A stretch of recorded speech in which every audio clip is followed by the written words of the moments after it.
মল্লিকপুর ব্রিজের চকের পাড়ে পিলার পোতা মেশিনটি দেখতে পাচ্ছেন অলরেডি একদম নিচে নামিয়ে ফেলেছে পিলার পোতার কাজ শুরু করার জন্য। আজকে আমরা বিস্তারিত ঘুরে দেখাবো। আসসালামু আলাইকুম, আশা করি সবাই ভালো আছেন।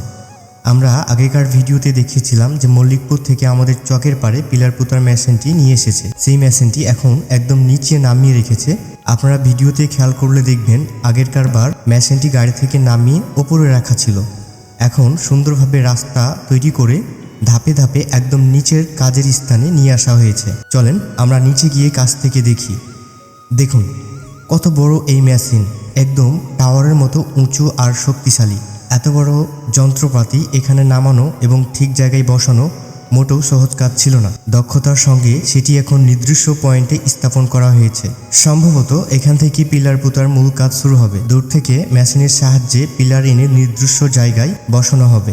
চারদিক লক্ষ্য করলে দেখবেন পুরো এলাকাটি কাজের উপযোগী করে প্রস্তুত করা হয়েছে। প্রতিটি ধাপ পরিকল্পনা অনুযায়ী এগিয়ে চলেছে।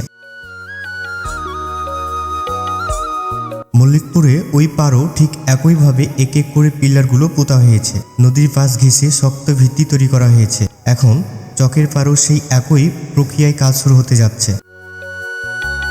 আপনারা যারা এলাকাবাসী আছেন ভিডিওটি মন দিয়ে দেখুন। যদি মনে করেন এই দৃশ্য অন্যদেরও দেখা উচিত তাহলে এই ভিডিওটি এখনই শেয়ার করে দিন, যাতে আমাদের এলাকার এই গুরুত্বপূর্ণ কাজের অগ্রগতি সবার কাছে পৌঁছে যায়। ইনশাআল্লাহ কয়েকদিনের মধ্যেই পিলার পোতার কাজ পুরোপুরি শুরু হবে। আমরা চেষ্টা করব প্রতিটি ধাপ আপনাদের সামনে তুলে ধরতে।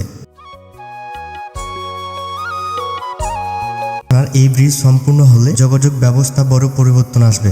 স্কুল কলেজের ছাত্রছাত্রীরা সহজে পারাপার করতে পারবে। কৃষকরা তাদের পণ্য দ্রুত আনা নেওয়া করতে পারবে। সাধারণ মানুষের যাতায়াত হবে আরও সহজ ও নিরাপদ। এই ব্রিজ শুধু একটি স্থাপন না, এটি আমাদের এলাকার ভবিষ্যতের সঙ্গে জড়িত। আরেকটি গুরুত্বপূর্ণ কথা, আমাদের চমলক্ষ টিম এখন থেকে প্রতিনিয়ত এই কাজের আপডেট দিবে। কখন কি হচ্ছে, কোন পর্যায়ে আছে সবকিছু এই পেজের মাধ্যমেই জানানো হবে। তাই অবশ্যই আমাদের পেজটি ফলো করে রাখবেন।